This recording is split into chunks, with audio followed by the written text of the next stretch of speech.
Hello guys and welcome here. So in this video we are going to talk about three functions that work pretty much the same way.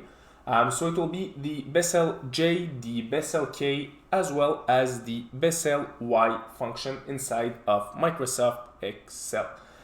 So even if those functions don't necessarily give the same results, the concept and the way that they work is pretty much the same.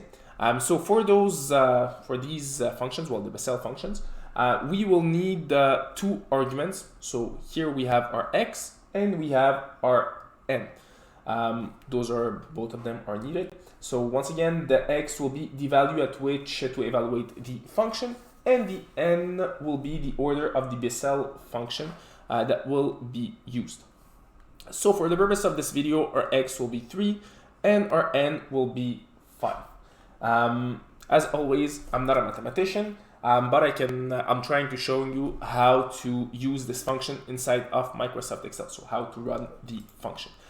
So let's try it out. So how exactly it's going to work, it's pretty simple. We are going to start out with an equal sign, and then we can write down our function, which will be BESSEL, and the first one will be J. Now we can open up our parentheses, and here, as you can see, there is the argument x as well as the argument n. So here we're going to select our x for the first argument and n for the second argument. And then we can run our function. And as you can see here, we have our BESSEL J function. If we want to do the same thing for BESSEL K, we can do it lower. So it's pretty simple. We're just going to write down BESSEL K and do the exact same thing. So we're going to select our x as well as our n. And then we can run the function.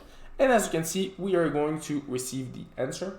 And for our last function, so the BESSEL Y, we're going to do the same thing. So we're just going to write down BESSEL and then Y, open up our parentheses, and select the two arguments with which we are going to work. And just like that, we are going to receive our answer right here. So this is how you work with the BESSEL functions inside of Microsoft Excel. So as always, if you like this video, don't forget to leave a like, to subscribe, and see you in another of my videos.